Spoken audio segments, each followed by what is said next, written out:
Hey y'all, AKC here, and today I'm back with a late night review. AKC album reviews after dark. Let's go. Yeah, I'm here with another review. AKC here with another review, and this time I'm reviewing an album that I've already reviewed 3 times already. 3 times. I know this is gonna be the third time. So I already reviewed it 2 other times. So you might be asking, why are you doing this again?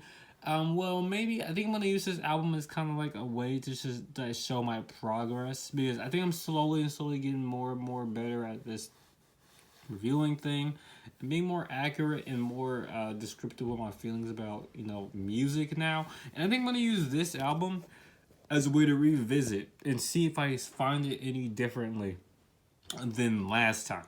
See if I like stuff more, or see if I like stuff differently. You know what I mean. So honestly, I'm just gonna get right into it with lowest track ratings first, of course.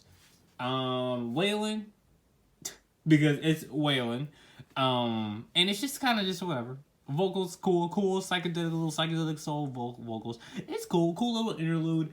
Very nice, very nice. I think it would be kind of weird to go from Babylon to mainstream just out of nowhere.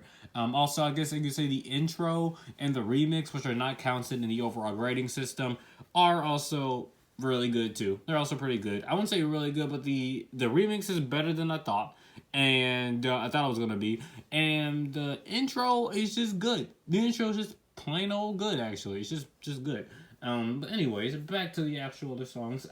Eight. Jezebel. There's only one eight, and it's Jezebel. And I used to really like the song, and I still do, but it's just that one song where it's kind of homophobic, kind of lesbian-phobic. I don't know if that's a word. And it's like that near the middle where Andre says it. I mean, I know his views on it has definitely changed. Like he's worked with Frank Ocean, so they've definitely changed by then.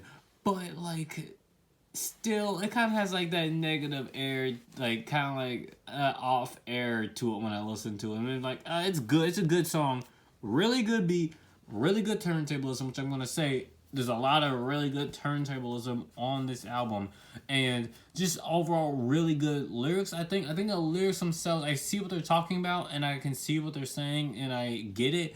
But that one line just messes it up. It's still a really good song though. I will give it a higher if it wasn't for that line. I'm not gonna lie. It kind of tanks the song. As you can see, there's no scores lower than a 7. Yeah, there's actually a lot of really good songs on here. And I don't know how I didn't notice it. For example, Over the Woods. We're going to the 9s now. There's no 8.5. It's going straight to the 9s.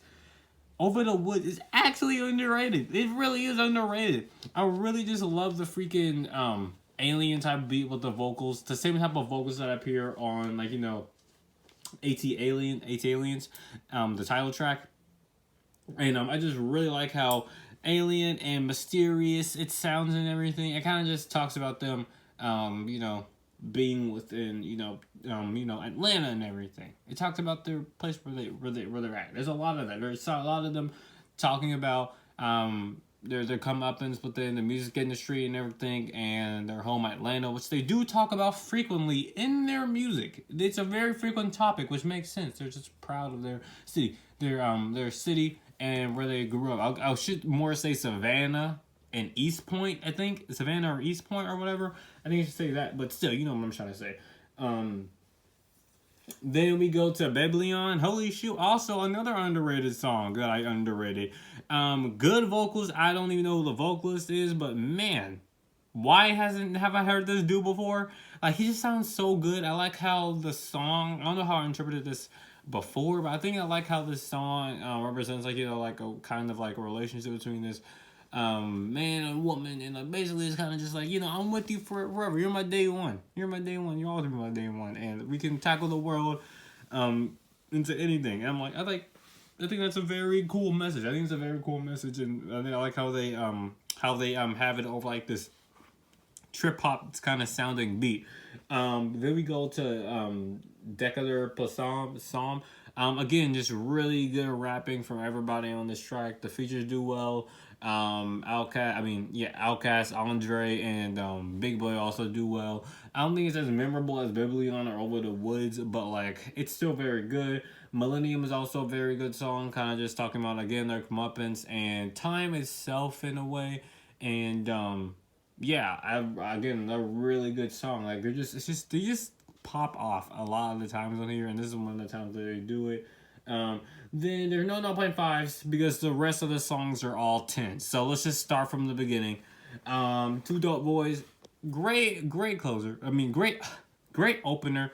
Kind of just talks about them and who they are, and hey, who are them two dope boys? Who are those two? And it, them two dope boys is obviously Andre and Big Boy. And man, it's just such a fun song. I love how quick and snappy it is. Once it's there, it's out, and you're ready for the title track, which is another 10. And man, this is like one of the perfect rap songs ever for many reasons. The way how it creates this atmosphere of being a science fiction-y type of party house banger is actually insane. Not only do you have those vocals that was that's all. Yeah, no, yeah. Then you have like those vocals that come in and out, like the to make it sound like kind of like I don't know. I would say like mystical in a way, mystical, and you have like the weird. I don't even know what it is. That the man, it sounds like they sampled an alien or an alien type of machine or something. It sounds like it came directly out of the past. It's so cool. I mean, past, future in a way. It's so cool. It sounds so alien, so different. It's awesome. Elevators, again, this one is also very alien in its production. It's so different, especially since when you think about it, when the time when this came out, and then like I think it's in the mid-90s, like this, nobody was really doing anything like this. This is mostly East Coast and West Coast stuff. You know what I mean? And they come out here from the South and they're doing this, and Elevators is one of the perfect examples of that. Not only talking about their comeuppance, I love Outkast. I love Andre's vocals. I mean rapping about how he met somebody in the store or something, and you're like, hey, I know you from my high school. I bet you got all this and everything. Like, no, we're still just the average man. We're still human, and we're still who we are, no matter how much we got. And I like how humble they are. And I like how they're saying, like, hey, we're just going to keep going. They're, like, humble, but they're also confident at the same time. They know that they got something, and they're going to keep going with it. Another 10, mainstream. Makes perfect sense why this is a 10, right? It's actually one, I would say, out of all the conscious hip-hop songs, I've heard a lot of conscious hip-hop. This is probably one of the best ones. Kind of just talking about not only the trap that rappers get into within the music mainstream, but also what black people in general get into and end up doing the same type of things that they show within the mainstream. It is such a good song. I love how like, has the lyrics of like, hey, you think you're doing something different until you get face down in the mainstream. It's like you just fall into the trap again, fall into the stereotypes again, and everybody does a great job. It's super mellow, it's super chill, but also kind of somber at the same time. It's such a good song. It's actually, I would say, yeah, one of the best conscious hip-hop songs of all time, and it makes sense. E.T., Extraterrestrials, man, this one is such a weird song, such a weird beat. It's literally just drumless. It's just drumless, and it's great. It's drumless. It's kind of experimental, kind of psychedelic, and it talks about them, being aliens. And what they mean by that is they're aliens in the rap game. Like, remember, at this time, nobody was thinking about the South.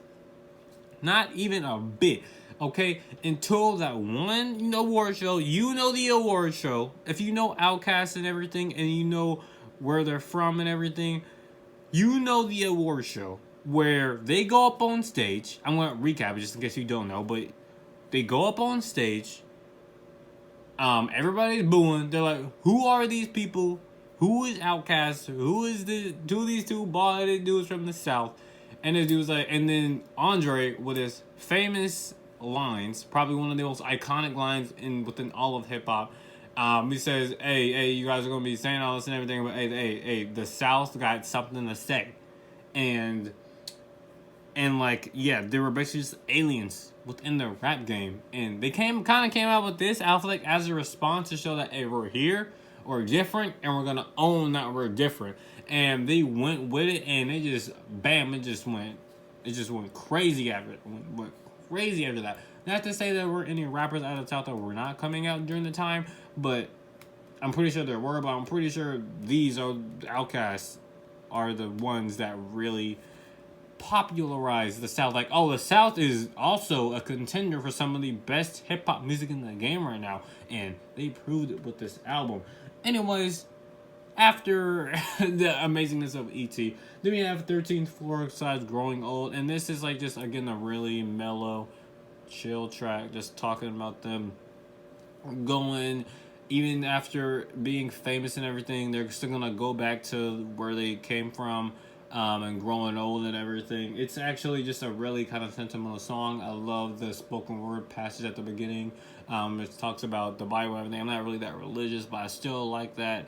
I still how it just speaks to 13 floors and everything, which actually makes sense since besides the intro and the remix near the end, there actually are 13 tracks on this album, which is actually really cool. I just love how sentimental it is. I love how calm. I love how the beat is a complete switch up from everything.